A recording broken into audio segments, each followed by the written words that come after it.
Bonjour à toutes et à tous et bienvenue dans la correction du K'. Alors c'est un calcul qui semble tout simple comme ça, mais on va faire quelques remarques sur donc le calcul de K', K' qui est égal donc à 0,5 au carré. Alors première façon d'effectuer ce calcul, eh bien c'est tout simplement de partir de la définition de 0,5 au carré.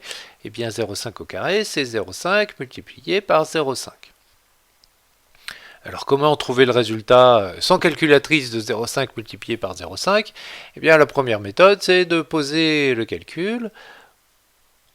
Je le pose dans la marge ici, donc il faut calculer 0,5 multiplié par 0,5. Je rappelle, on multiplie bien le dernier chiffre du nombre d'en bas par tous les chiffres du nombre d'en haut. Donc 5 fois 5 ça fait 25 et je retiens 2.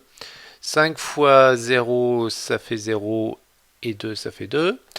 Et ensuite on décale à la ligne d'en dessous, quand on multiplie le chiffre des unités du deuxième nombre par l'ensemble des chiffres du premier nombre. Donc 0 fois 0 ça fait 0, 0 fois 0 ça fait 0.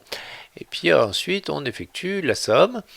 Et on obtient 5, 2, 0. Reste le placement de la virgule. Alors je rappelle que la virgule est toujours entre les unités et les dixièmes. Et ici, quand on a multiplié des dixièmes par des dixièmes, on a obtenu des centièmes. Donc ce qu'on nous disait à l'école primaire, c'est on recompte le nombre de chiffres derrière les virgules. Il y en a deux, donc on va placer deux chiffres après la virgule. Donc 0,25.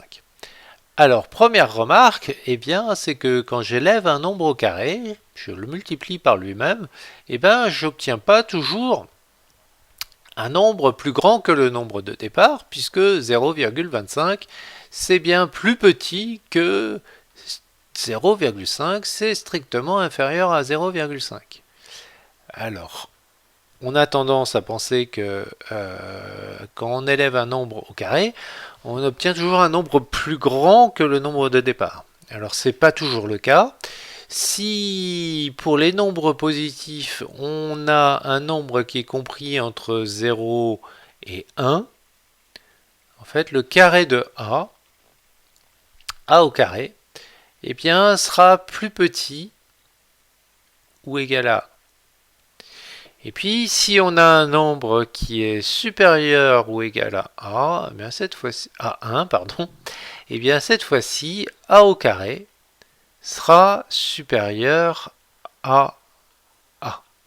Alors on retrouvera une démonstration de cette propriété grâce à la factorisation.